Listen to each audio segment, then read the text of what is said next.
Hey, this is Dr. Barrett. Thanks for joining us on the Real Health Podcast. My passion is to help equip you with information that can change your life, the health of your life, and the health of your families. I'm a board-certified chiropractic physician with a passion and emphasis in nutrition and sleep and how to biohack the body to get to a greater level of health. Thanks for listening in to the Real Health Podcast.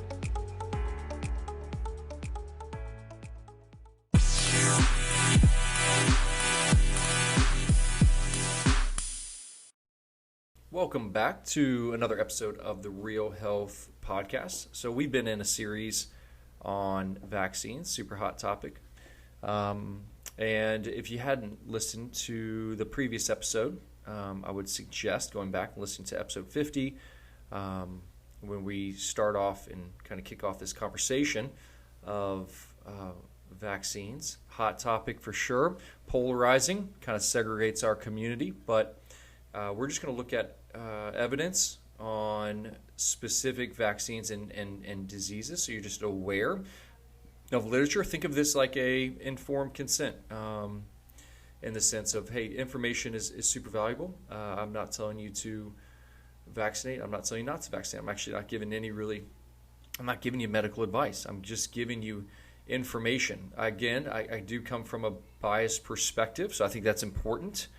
The biasness is that my kids aren't vaccinated, so you are no matter what information you're getting out there is a biased presentation of information. So I'm going to try to stay as neutral as possible in this whole conversation. I also don't want to just talk about a vaccine. We want to talk about the disease itself, because I think that's kind of the more important aspect of the conversation, is just understanding what it is, because sometimes it's so foreign to us that we don't even understand what, for instance, what we're going to talk about today, measles is. What is it, right? And how deadly is it? How contagious is it?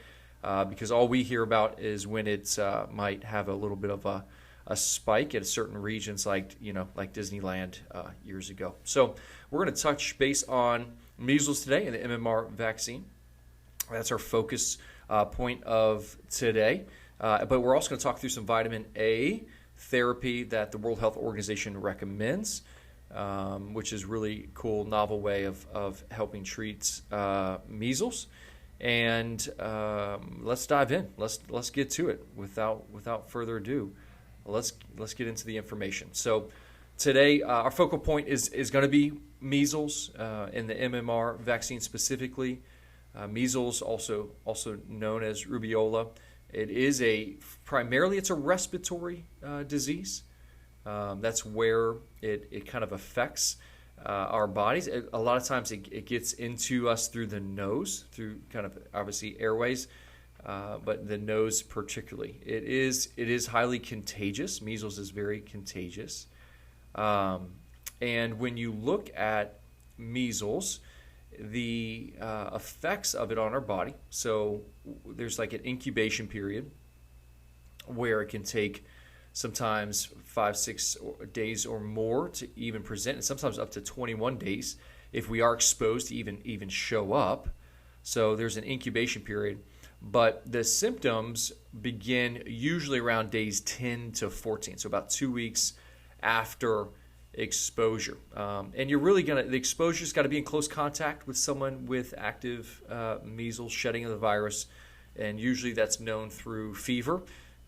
This is just a kind of a side note, guys. Listen, I'm all for natural health, but if your kids are sick and they have a fever, right, home is where they need to be to heal and recover, and we don't want to be putting sick kids out in our population because, one, we don't know what it is, and there are kids that are more immune compromised that we don't want to necessarily just give them germ after germ after germ that can kind of almost stack up and create some negative side effects in certain population groups.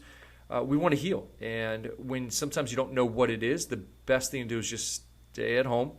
Let that kind of fever run its course, and then once you understand what it is as the recovery begins, now let's go back, to life. So that's just a side note. When you look at the disease of measles itself, the first symptoms that really start to develop is going to be more in like fever, cough, kind of respiratory system, like runny nose. So it may even look like a common cold. A lot of times you'll see red eyes, and so we would just call this like a viral conjunctivitis. There are some really hard to see white spots inside the mouth. These complex spots can show up. But then the hallmark is obviously the rash. The rash that starts on kind of the face and then spreads outward to the rest of the body, which lasts about a week. So this is kind of the hallmark measles rash that you'll see. In the beginning, again, it could be seen as a cold or the flu or some type of croup. But in essence, what we're looking at is that rash kind of really helps distinguish measles if you aren't, if the child wasn't tested. So as soon as you see that rash, it's just hallmark, hey, that's measles, which can look really aggressive, right? Anytime there's a virus and a rash, it's definitely something that you want to get checked, evaluated, swabbed, and kind of figure out what it is. Now, if you have measles, okay, the effects are more than just kind of a cough. There can be some complications, and most of that is really due to dehydration. Diarrhea is a common symptom of measles. So dehydration is probably the biggest battle that you'll deal with in majority of measles cases. You can also have children with ear infections outside of just feeling really crummy because they have a fever. Diarrhea and ear infections are really where we see most of it.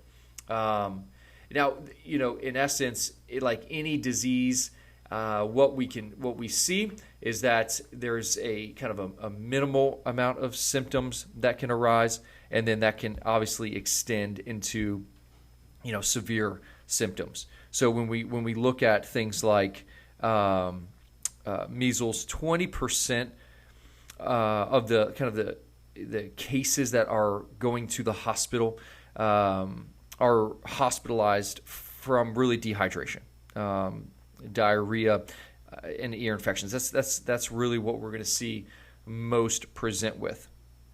And when we look at some of the more kind of aggressive symptoms that can develop, obviously what we're all concerned about is death. So there are some effects to the extent of like an encephalitis, where the brain actually starts to swell, and the immune system becomes very aggressive within the brain itself.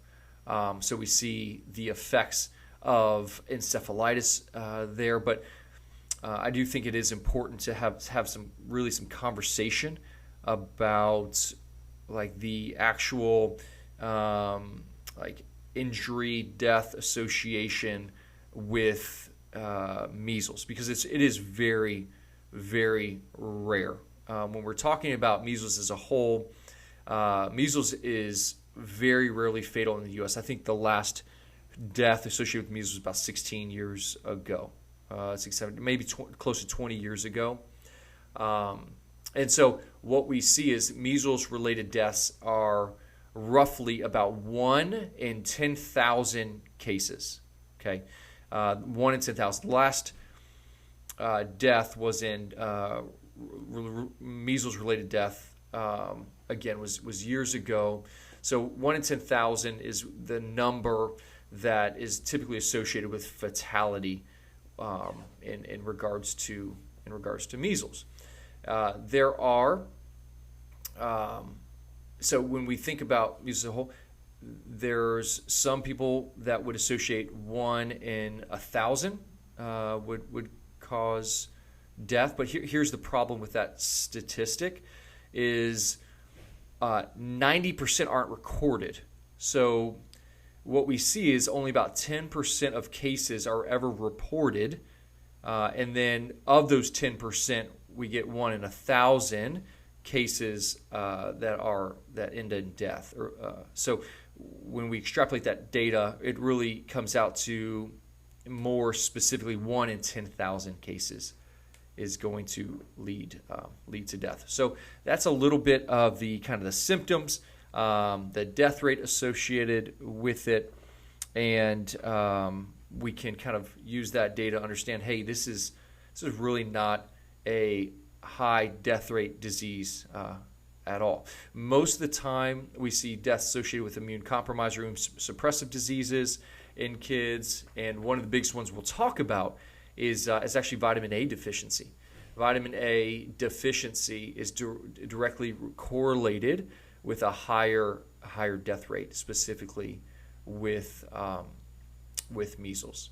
Okay, so that's the disease as a whole. Again, the greatest risk is really people that are immune suppressant, immune compromised to a degree. Now, when you look at measles back years ago, measles was something where we saw, let's say a mom contracted the disease, the antibody load would build up in her body, and there was a natural antibody transmission to baby. Okay, and then baby would have antibody load, which would help them fight off the infection in those first early years of life. There was this natural kind of progression of prevention of this severe reaction because they already had some antibody load from mom. So there was a natural mom to baby relationship for immune health associated with measles. And now what we see is with the vaccine, we're not getting that immune antibody transfer, and we're seeing something else kind of happen, right? And so let's talk a little bit about the MMR vaccine as a whole, and just kind of the effectiveness of it, which I think is important because there is a percentage of people that are actually resistant, that we see it's not effective to a certain percentage, and you may think that you are. So when we look at the CDC's data, we see approximately 95% of children vaccinated at 12 months and 98% of children vaccinated at 15 months or older. That's our current grouping. It develops antibodies. So measles antibodies develop in approximately 95%. So there's a 5% chance under 12 months of age. So 5 out of 100 are not protected. Okay. So the vaccine did not work for those 5. And then 15 months or older, we see a 2 out of 100 children will not be protected from measles associated with the vaccine. Okay, so anywhere between 2 and 5% is resistant in a way. If there's a second dose of MMR, it is thought to stimulate a little bit more of a protective immune response, and we get closer to about 99%. So 1 in 100 would be then resistant. So I think it is important that to remind people that you can be immune resistant to the vaccine. Again, in essence, these are called primary vaccine failures, and they can be associated up to 5% of vaccinees. And I think the big thing is you think you're protected, and you're not. And why this matters is because when we look at measles, or really any respiratory virus, I mean, COVID was kind of a perfect example of the situation. There wasn't a COVID vaccine that we were taking, and so what did we have to rely on? Right? With a novel virus, what did we rely on? We had to rely on our immune system. And what we found is those with the greatest immune function, high vitamin D levels, healthy lifestyle, had less early deaths, comorbidities, everything associated with COVID. Okay, and I think it is important to understand that there are a lot of viral loads that we are not, quote unquote, vaccine protected from, that we need a healthy immune system, guys. And these are the things that we talk about all the time, the healthy pillars, right? So sleep, nutrition, chiropractic care, quality movement, right? Walking, running, strength training. We want to live in a fasted lifestyle. We want to be eating clean, anti-inflammatory foods. We want to get 8 hours of sleep a night, right? These things should be established in our routine. I think it's negligence if you're just like, I'm not going to vaccinate at all, and I'm going to let my Johnny eat whatever he wants and all the sugar and candies, and he's going to, right? Like, that doesn't there's no sense in that. Like, hey, what is our angle? What's our goal, right? For me, trying to raise healthy children. And so I have to be the example of that. And so if we're just letting our kids eat whatever they want and junk and not getting sunlight and not running around barefoot and not be overwhelmed with technology and yeah, we're going to have some issues in our children. So kind of a side note here, guys, let's just build healthy immune systems as a whole, so that no matter what comes our way, we have a better chance of walking through it in a healthy way. And again, if anything showed us the effects of that, we can look at the coronavirus's effects on our population group and who it affected the most. Okay, so when it comes back to the measles vaccine, there's some data that we're going to get into, really associated with the MMR or MMRV vaccine. So when we look at the side effects, there can be minor, right? So these are things to look out for with the MMR vaccine or MMRV vaccine, and that's typically just associated with like a fever and kind of redness at the injection site.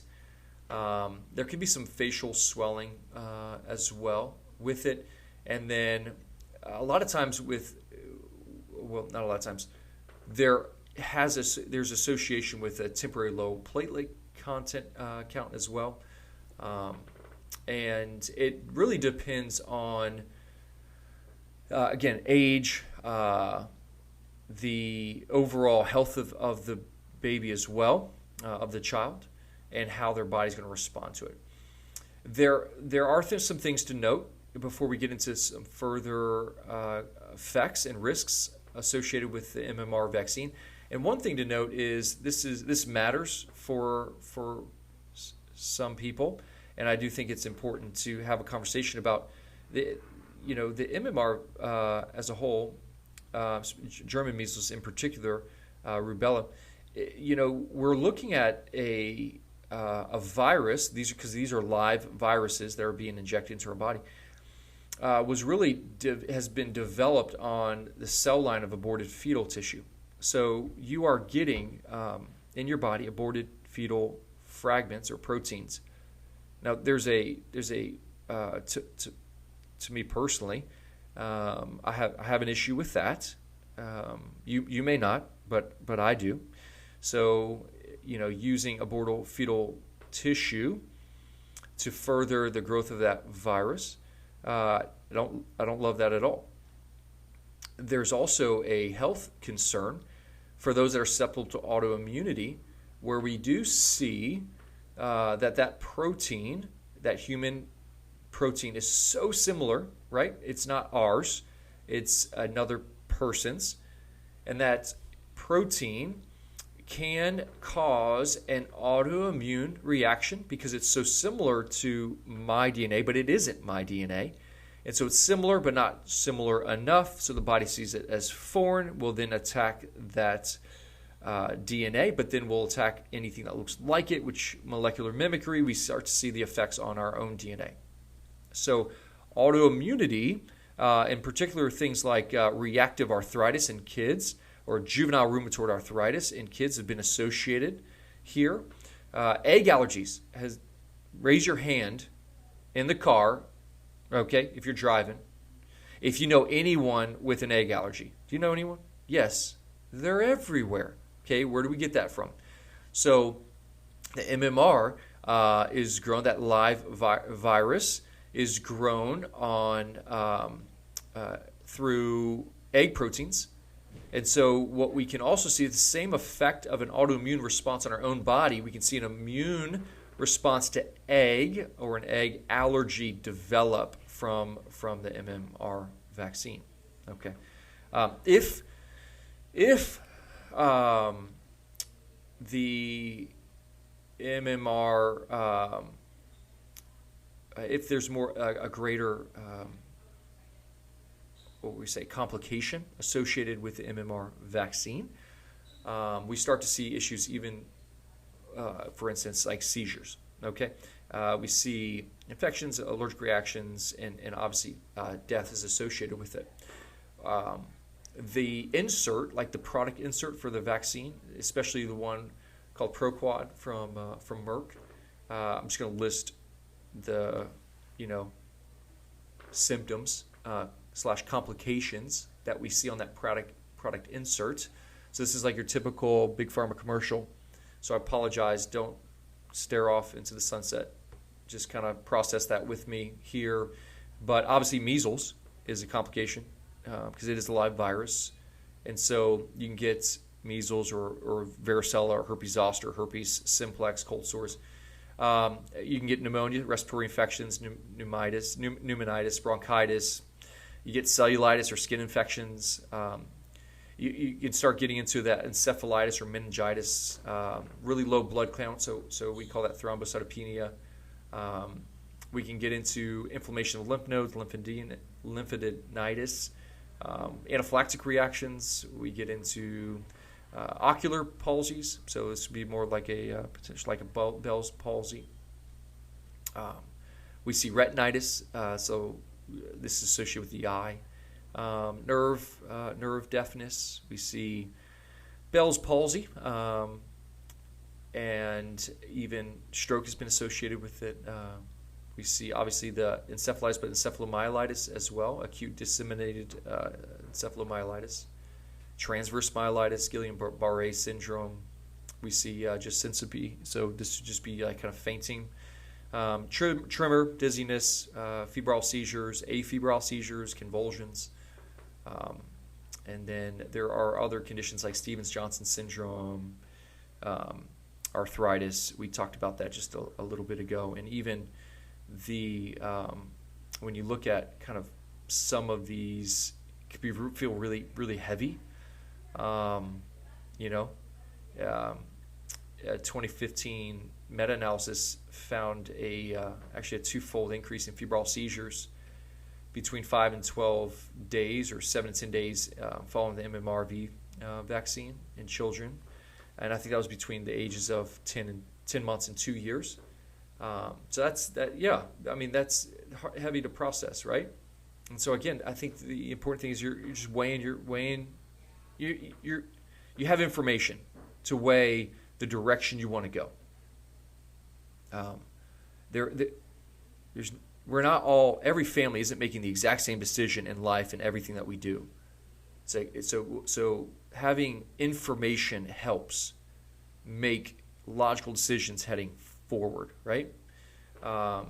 So some of the data, even from the MMR vaccine itself, this is where it really got controversial with Dr. Wakefield and what they saw through some studies. This was a study done, and it was really just kind of the odds of autism with MMR vaccine before and after 36 months of age.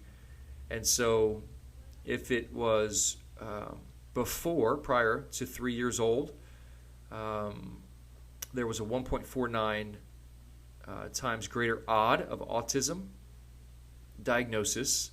So we're not talking about this caused it. We're just talking about correlation in children receiving the MMR vaccine before 36 months of age versus those that are receiving the vaccine after 36 months of age. In boys, it increased to 1.67 times higher.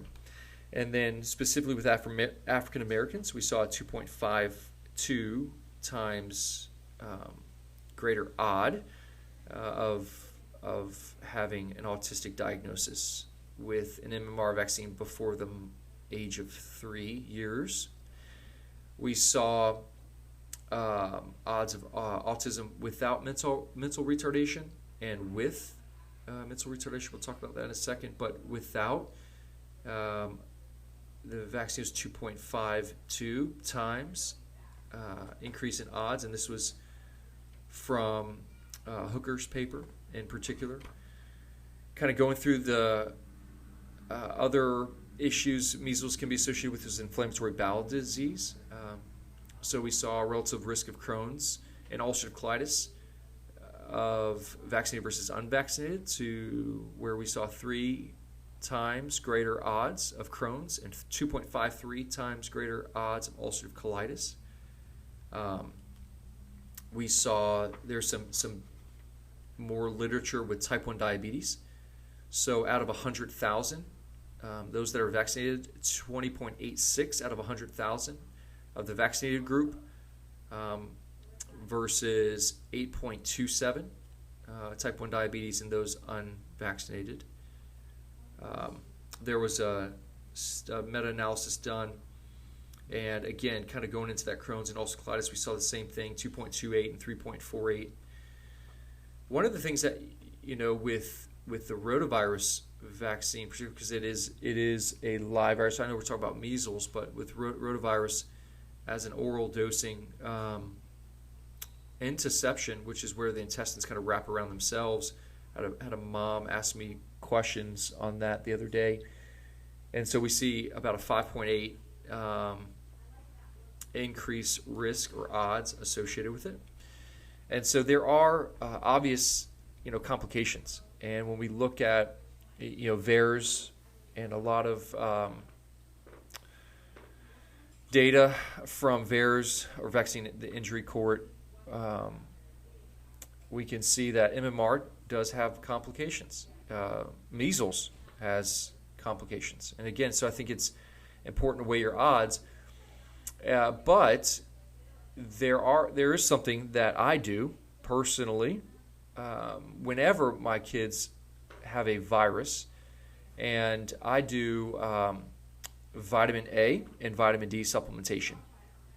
Now, something interesting with vitamin A is, you can look this up in PubMed from SUSE, but when you look at the world as a whole, vitamin A, because of populations that maybe aren't vaccinated at higher rates, vitamin A is given as treatment for severe measles. And actually, vitamin A deficiency, as from the World Health Organization, is recognized as a risk factor for developing severe measles.